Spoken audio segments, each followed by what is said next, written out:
Well, we are returning from foot patrol, and about maybe 100 meters from the entrance of the base, we meet up with a motorcycle, a guy in a motorcycle.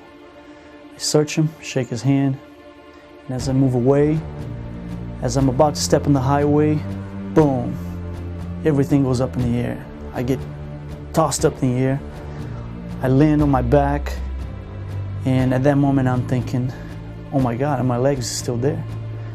So I look down and I see, okay, my legs are still there. I'm still able to fight. I roll to my side and I see that several soldiers are down on the ground. You know, this talking about my RTO, my radio operator. So immediately I get up and I can feel, you know, shortness of breath. I feel like as if a baseball bat just hit me in the back of the leg. So I kind of hop up to the soldiers that were by the wall and I ask them, hey, change my radio, I need to get in touch with somebody. And they just didn't know how.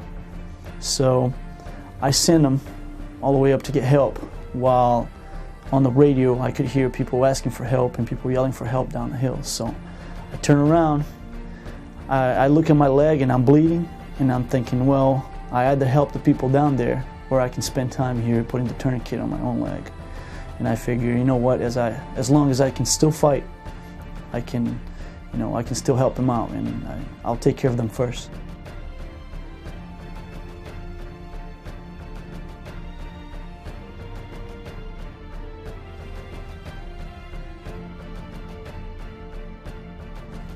I run down the hill and I get to Specialist Curtis. And when I get to Curtis, I talk to him. Hey buddy, you all right? Are you all right? And he kind of moans back to me, which later I came to find out was him kind of giving his last breath. So, you know, immediately I start putting tourniquets on his legs, you know, and make sure he wasn't bleeding. And, you know, all of a sudden, medic comes to me, doc comes to me, and I tell him, hey doc, can you finish this? Can you finish this? I got to take care of the other people. And he says, okay, that's fine, I got it. So I run down the hill. I pass by my squad leader. I got a private and a team leader working on my squad leader. And, you know, I grab a skidco off the back of my private, and I run down the hill because I remember thinking that there was a pressure plate ID where my radio operator was at, you know, where his body was at. So, and he was laying down there, and at that moment I have a couple of soldiers going toward him to help him out. So I grab the skidco, I run down the hill even further. That's when I got to PFC Miari, and, you know, the soldier just turns up to me, you know, Specialist Thorne just turns up to me and says, man, he's dead, he's gone. So I unroll the skidco, I try to put his body in it, because I'm thinking there's a secondary ID in here, let's get out of here, let's get out of the kill zone before something explodes again. I mean, we tried to work with him there and we couldn't make it. So I tell him to go back to cover, you know, and obviously at that point in time we've been taking in fire. So we're running around, I mean, I'm getting down the ground. At that point in time, I remember, you know, hearing the big mosquitoes passing by your head, zoom, zoom, you know, the rounds. So I kind of dive down a little bit, come back up to my knee, and I see a couple guys rooftops. So I take a couple shots, pop, pop, pop, pop. You know, and my guys are returning fire. I mean, it's just pure chaos.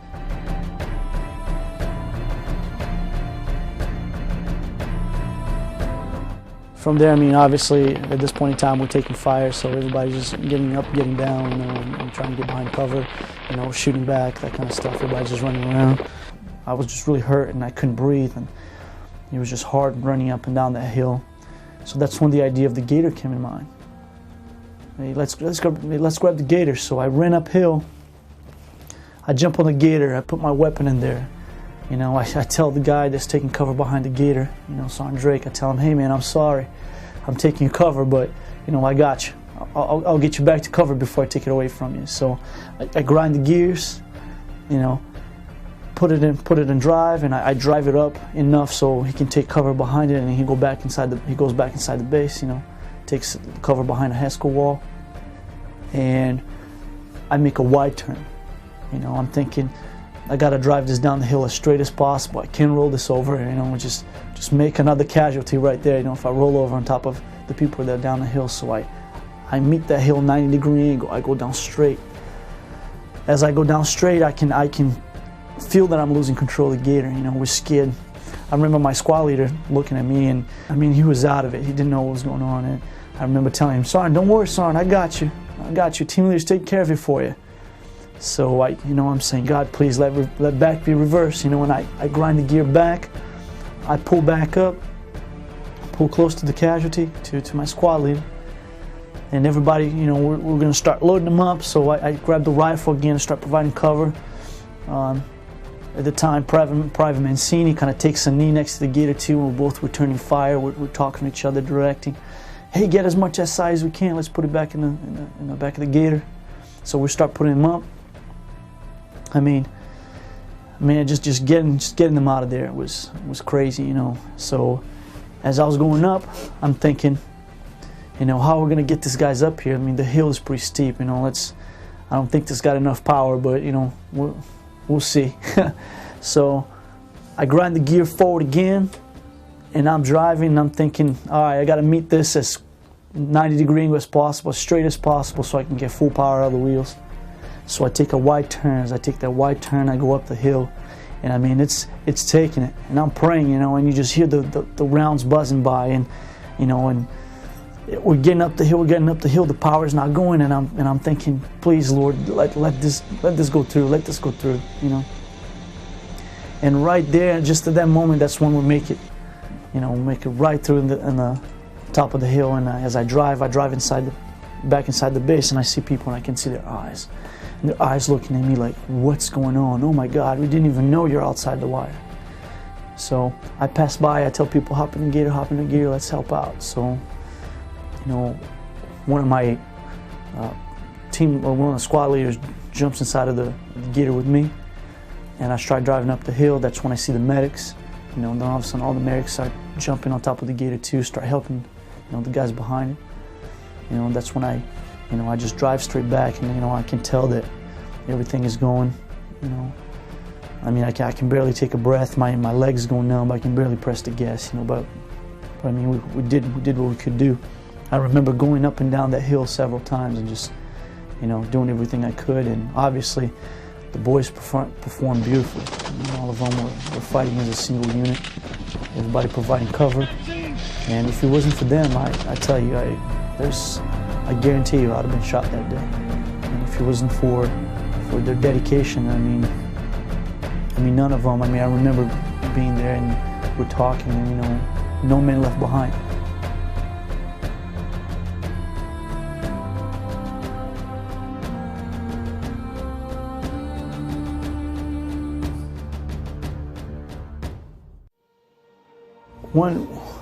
When the adrenaline kicks in, you know, you don't really think about it. You just kind of, I mean, you know you're hurt, you understand, but, you know, I mean, I think it's a matter of choice. You know, you choose to fight back, and once you make that choice, you just go. You know, you don't let anything stop you. And, I mean, I had been hit by a grenade, you know, a couple weeks earlier, you know, maybe a month earlier, so it wasn't, for me, it didn't feel like that big a deal. You know, I mean, I understood I was hurt, and, you know, but you just keep pushing, you keep doing what you got to do. And obviously, you know, afterwards, when I was getting help, I mean, that's when I felt the full effects of, you know, of the injuries. And, you know, I probably couldn't walk for 3 weeks to a month later, you know, but I worked as hard as I could to get back in patrol right away, you know, to make sure that everybody knew that I was ready to fight, you know, right away. But, you know, it's something that you really don't think, you can't really think of. You know you're hurt, but if you stop to feel sorry for yourself, or you stop to, you know, obviously, if the injuries are to an extent that you need to take care of them, of course you will. You know, you will help yourself and make sure you're ready to fight. But I think the intent right there, the underlying intent, is you always got to be ready to fight, because you always fight first. And as long as I could fight, I was going to fight.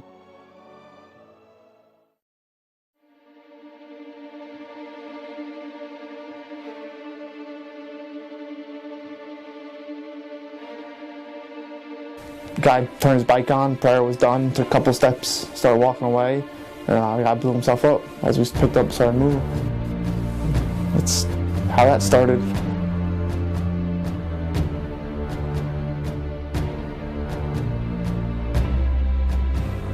After the blast, I got up, we heard calling for help, and I was engulfed in the clouds. I couldn't see anyone around me. I mean, there was a guy that goes a couple feet from me that was attached to us. I couldn't even see him, but I heard calling for help, and I started to push through, and I called on the radio that we needed help. And by the time I got through to get the casualties, prayer was coming down the hill, and going with the first casualties and starting to work on them. I saw that he was hurt. He was favoring his one leg. He just immediately started jumping on the casualties, getting them, doing, putting tourniquets on, and everything we were trained to do. But it felt good to have someone I trusted there to know that, hey, he can, I could let him work on, do it himself. I trust him 100%. He's a brother to me. I trust him to, make the right decisions and not have to worry about him. And I was hoping the same. He didn't have to worry about me. So, I let him do his thing, and I just, he made some great decisions that made the situation better.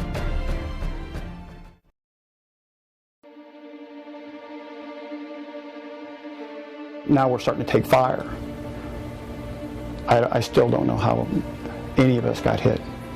It was utterly amazing when we started taking contact from 3 different, because it's like you try to do some first aid, get some stuff together, we're taking fire, you got to take cover.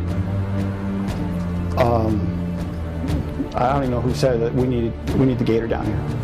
So I ran up the hill to get it, and Pereira beat me to it.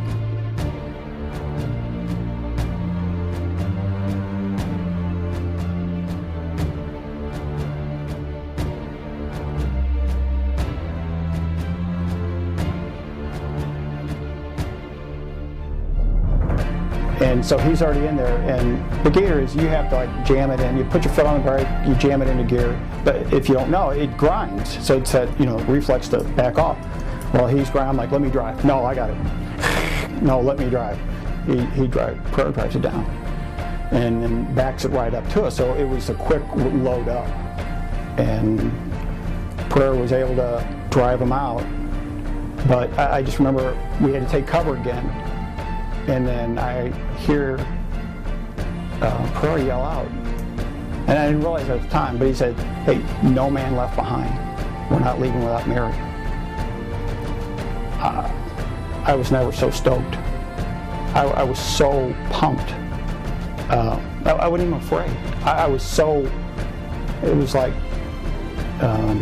we knew we were making a stand. We weren't going anywhere. We had our determination. And it was just by one statement.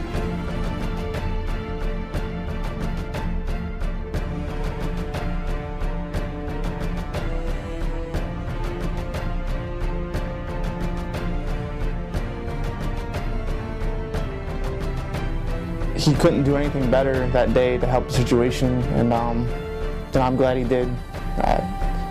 It made everything better. It saved guys' lives, and the quick thinking outside the box is what we need, and he definitely stood up that day, and that's what counts. I'm glad to serve with him.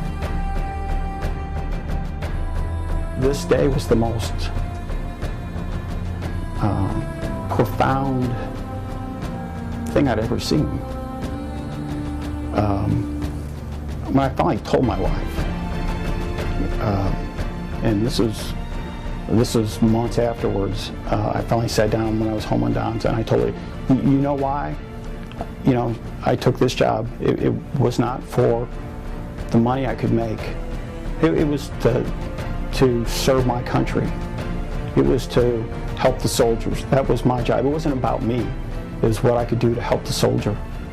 And that day, when you see everybody stand together, fight together, and be a team, and nothing's staring you down, nothing's going to run you off, not fire from 3 different directions. I was so proud that day.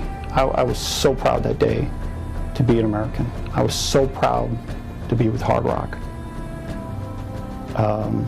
It was the most defining moment. After 30 years of law enforcement, 30 years, 2 years with the Army, I'm the most proud of.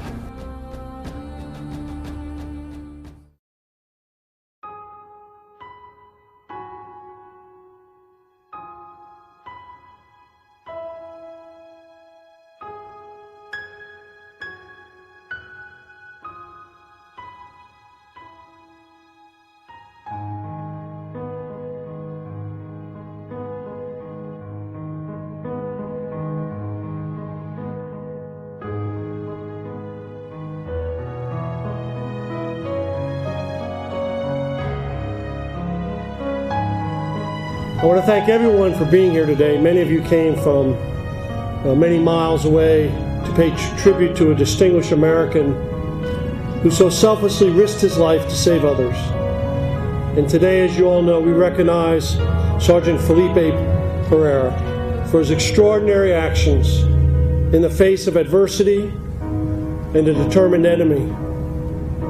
He is a patriot through and through to both the United States and his native country, Brazil. I know that it's not easy to have to relive November 1st, 2010, but we are all here because your actions distinguish you as a hero. And the reality is there are people alive today because of those actions. And some of them are here today with us outside. So Sergeant Pereira, what a distinct honor it is to be able to recognize this outstanding professional and honorable warfighter, to give due recognition for this undaunted bravery and demonstrated courage under fire. It is events like this award ceremony that make this job as the Army Chief of Staff so rewarding. Being humbled by soldiers like Sergeant Pereira, who is now adding to the legend of the 101st Airborne Division and the legend of our United States Army.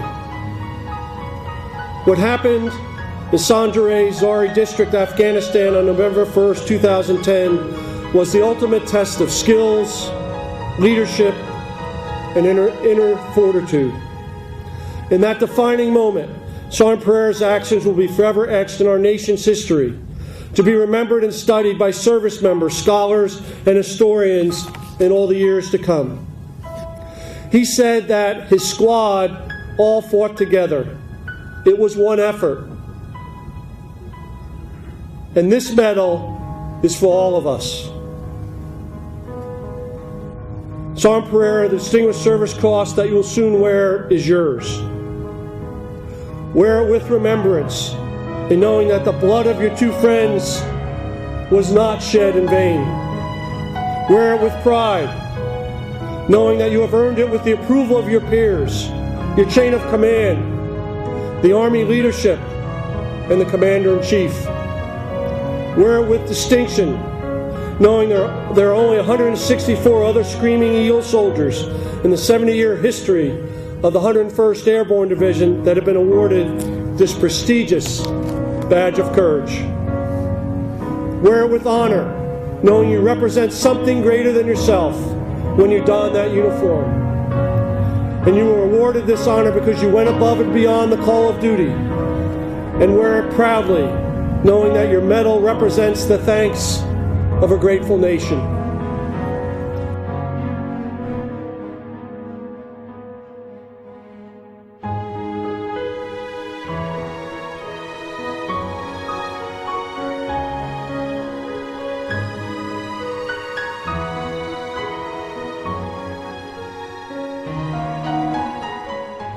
The Distinguished Service Cross. It's a great honor. And the ceremony was incredible, beyond what I've imagined. Having my unit, my family, my friends, the families from the lost brothers, it meant everything to me. But I need you to understand that this award, this honor, belongs to every soldier, to every person that shared that day with me. I cannot imagine sharing that day with greater soldiers. Those are my heroes. And I am proud to be surrounded by heroes. Here at Strike, here at the 101st, here at the U.S. Army. Heroes. This cross on my chest is as much theirs as it is mine. I love them. I love them. And it's been my honor to have fought by their side. No man left behind, right? No man left behind.